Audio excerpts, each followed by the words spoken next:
Bueno, pues tengo que advertirte que el capítulo de hoy viene cargadito de cosas extrañas. Te voy a hablar de navajas, de tranvías fuera de control y hasta de canibalismo.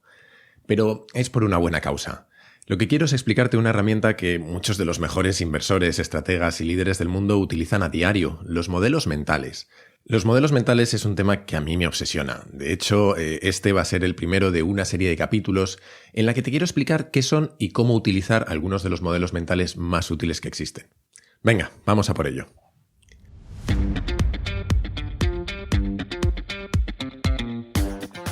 Soy Jaime Rodríguez de Santiago y esto es Kaizen, el podcast para mentes inquietas en el que te acerco a personas, a ideas y a técnicas fascinantes de las que aprender cada día.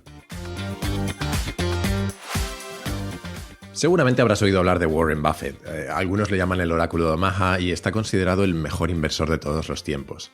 De quien es posible que no hayas oído hablar, y la verdad es que es una pena, es de su socio, Charlie Munger. Y es una pena porque en realidad es tan responsable como Buffett del enorme éxito que han tenido.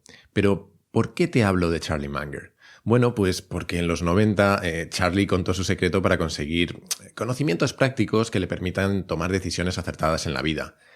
Él dice que cosas como acumular datos en realidad no sirven de nada. Yo siempre me imagino que es como esos estudiantes que se limitan a memorizar la solución de un problema de matemáticas sin llegar a entender realmente cómo se resuelve. La realidad es que, salvo que se encuentren exactamente el mismo problema, lo más probable es que no sepan hacer nada. Lo que importa, por lo tanto, es tener una base teórica sobre la que construir. Y eso es más o menos lo que dice Munger. Él explica que, es imprescindible contar con un conjunto de modelos que poder aplicar a las situaciones que vemos cada día y que, pues con la experiencia acabamos aprendiendo a identificar el modelo más útil para cada situación. De hecho, él también explicaba, esto lo hizo en los 90, como te decía, explicaba sus dos reglas fundamentales para construirte un arsenal de modelos que te puedan ser útiles. La primera es que necesitas conocer varios modelos, necesitas un arsenal. No basta con uno solo o con unos pocos porque si no lo que hace tu cerebro es intentar forzar la realidad y aplicar el modelo o los modelos que conoces a todas las situaciones, incluso aunque no encajen. La segunda regla es que los modelos tienen que venir de disciplinas diferentes, y yo creo que esto es obvio, porque en nuestra vida encontramos situaciones muy diversas. Si solo conoces modelos matemáticos, te va a ser muy difícil tomar decisiones en ausencia de datos, por ejemplo. Vale, estarás pensando que todo esto de Charlie Munger está muy bien, pero ¿qué son los modelos mentales?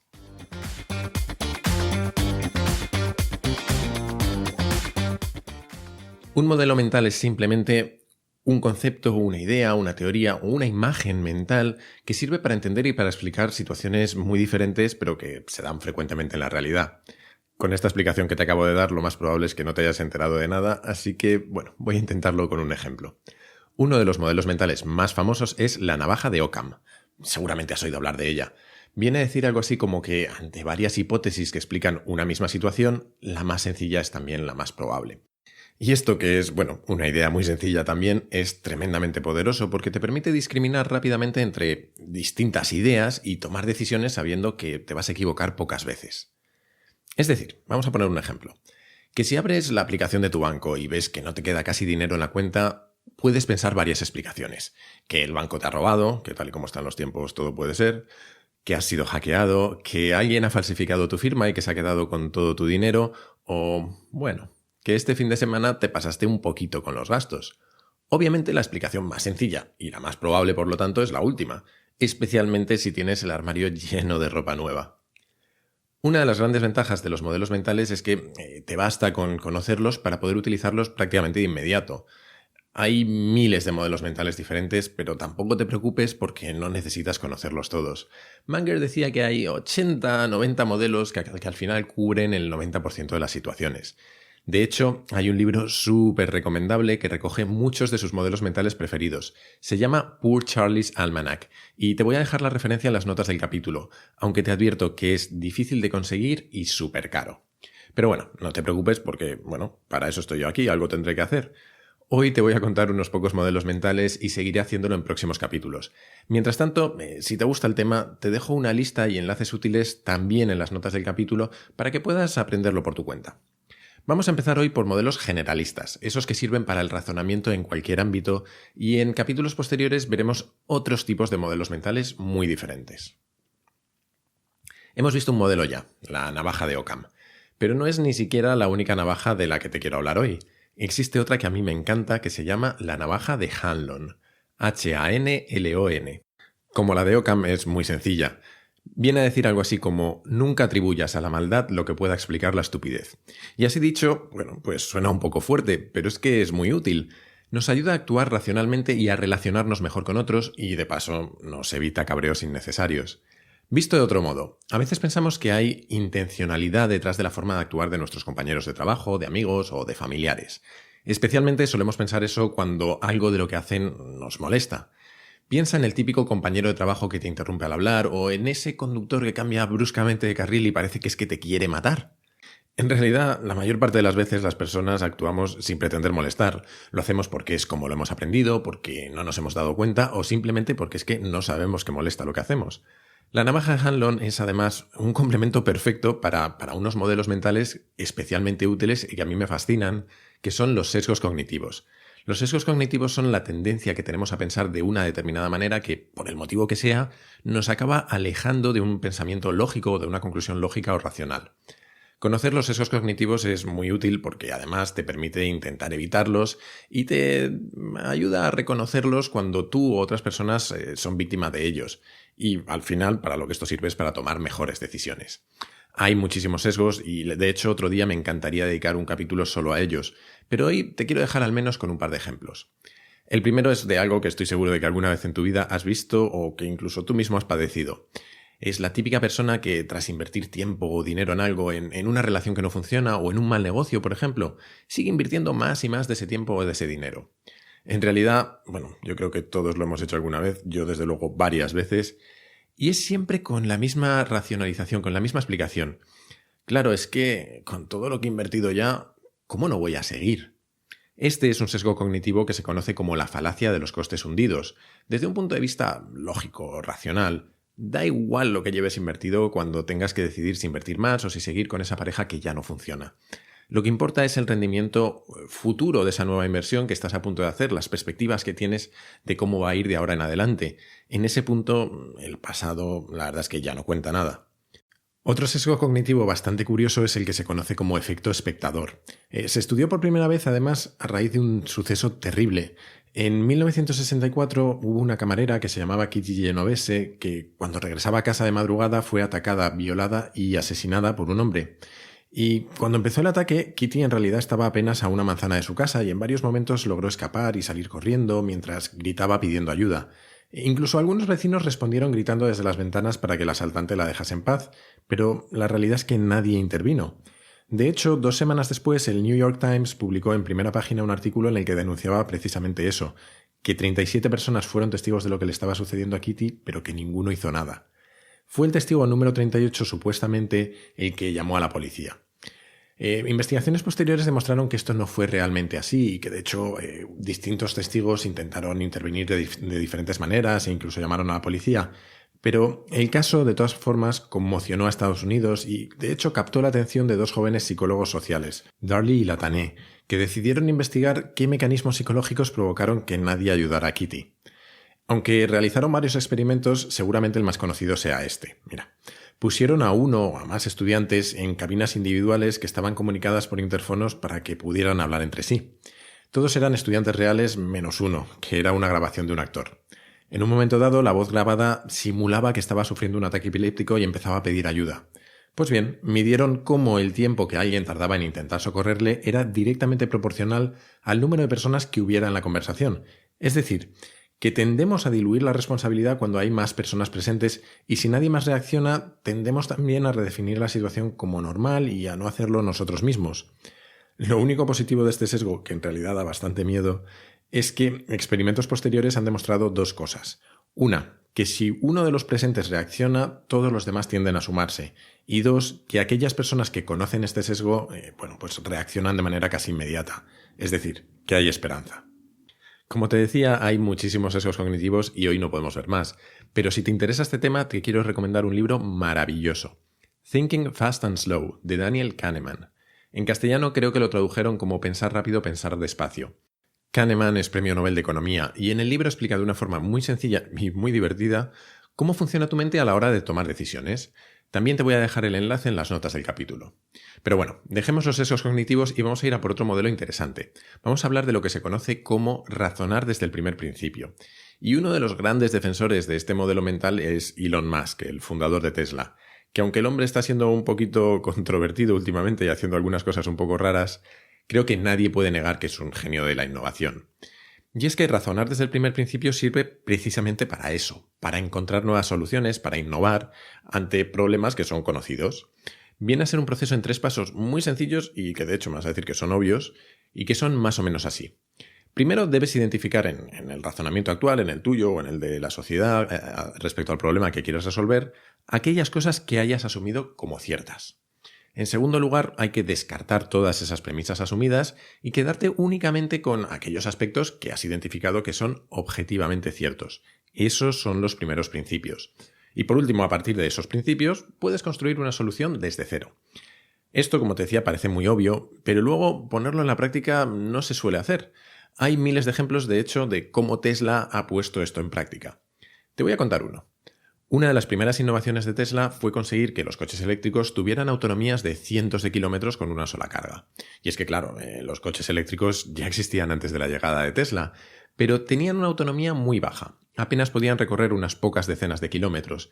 Y esto era así porque, porque se construían a partir de los chasis de coches tradicionales. Los ingenieros se veían obligados a reutilizar los chasis de los coches que estaban en producción. Y claro, pues cuando los diseñaban tenían que asumir que las baterías tenían que caber donde iba el motor en los coches tradicionales, en el capó. En Tesla decidieron empezar de cero y lo que hicieron fue razonar desde el primer principio. Pensaron, ¿de qué depende principalmente la autonomía de un coche eléctrico? Bueno, pues depende principalmente, entre otras cosas, pero sobre todo, del tamaño de las baterías. Y por lo tanto, si lo que quiero es que mi coche tenga más autonomía, necesito baterías más grandes. Vamos a diseñar entonces el coche desde cero con la única premisa de que quiero tener baterías grandes, baterías más grandes que las actuales. Esa va a ser nuestra única condición inicial y lo que vamos a intentar es encontrar soluciones más ingeniosas que las que había hasta entonces. Como por ejemplo, quizás se nos ocurra utilizar toda la superficie del suelo del coche para colocar las baterías y ubicar el habitáculo sobre ellas, que es lo que al final hicieron en Tesla.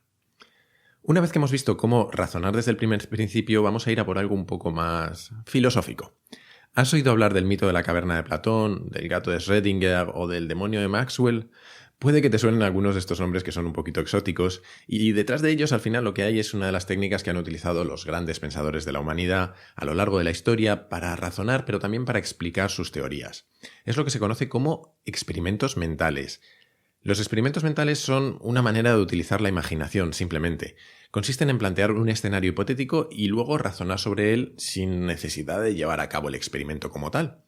Los que te he mencionado hasta ahora son, algunos de los más conocidos, pero hay muchísimos de ellos.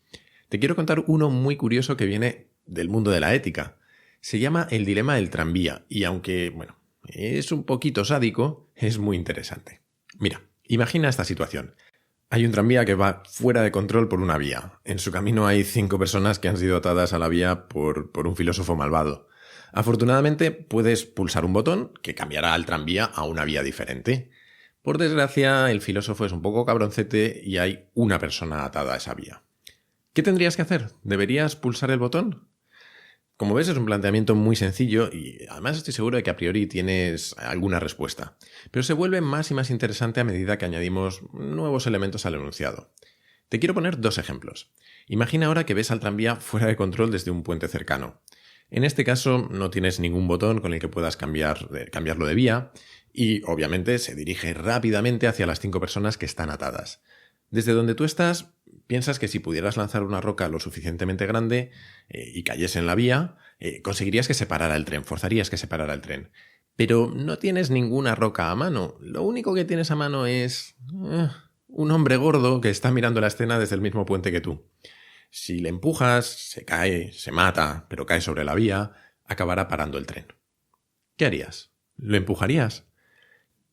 No sé si esta nueva situación cambia en algo tu respuesta. Normalmente hay más resistencia a actuar en este caso porque, porque se requiere una participación más activa. Eres tú el que le empuja. Vale, pues imagina ahora un nuevo escenario. Como antes, hay un tranvía fuera de control que se dirige hacia 5 personas. Tú estás en tu puente, sobre la vía, pero en este caso tienes dos botones que puedes pulsar. El primero sirve, pues como vimos al principio, para hacer cambiar el tranvía de vía y que vaya a una vía en la que matará a una persona que está atada sola. El segundo es más interesante. El segundo botón sirve para hacer descarrilar el tren. Como consecuencia de que descarrile, tienes un 50% de probabilidad de matar a todas las personas, a las 5 que están en una vía y al pobre desgraciado que está atado solo. Pero también tienes un 50% de probabilidad de salvarlas a todas. ¿Qué deberías hacer? La duda moral ahora normalmente es si es ético poner en riesgo a una persona más sin tener la certeza de salvar a nadie. El dilema del tranvía sirve, entre otras cosas, para explicar y para comparar las distintas teorías y corrientes éticas que se han dado a lo largo de la historia. Por ejemplo, el utilitarismo te diría que hay que tomar siempre la decisión que salve al mayor número de personas. Hay una serie en Netflix que se llama The Good Place, en la que el dilema del tranvía tiene un papel protagonista en toda la primera temporada, y de hecho hay un personaje que se empeña en explicar a todo el mundo las corrientes filosóficas utilizándolo. Si la ves, lo más probable es que no aprendas mucho, pero es una comedia bastante divertida, así que te la recomiendo. Aunque parezca muy teórico, el dilema del tranvía no es nada diferente del tipo de dilemas que deben resolverse a veces en el derecho penal, por ejemplo. Te contaré un caso real que fue juzgado en Inglaterra. En 1884, tras un naufragio horrible y muchísimos días a la deriva, unos marineros decidieron matar a uno de sus compañeros que había caído en coma, pues para poder alimentarse de él y sobrevivir. A su regreso a Londres les preguntaron, oye, ¿dónde está el que falta?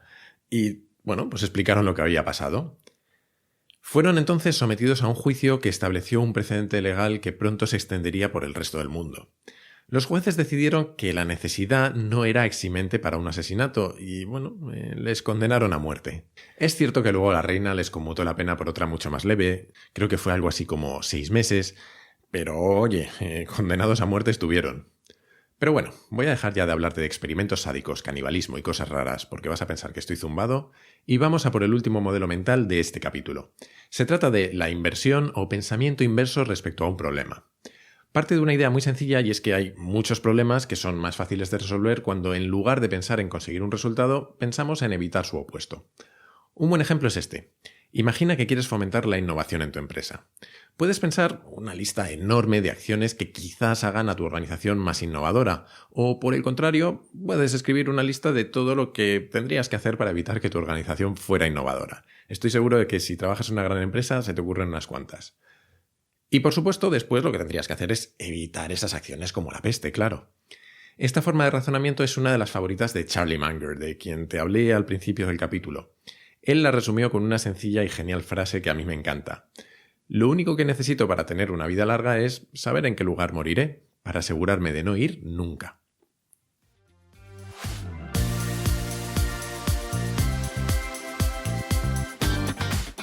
Y hasta aquí el capítulo de hoy. Espero que te haya gustado y si es así, por favor, valora Kaizen con 5 estrellas y sobre todo suscríbete en iTunes o en iVoox o en tu plataforma de podcast preferida. Así me ayudarás a llegar a mucha más gente.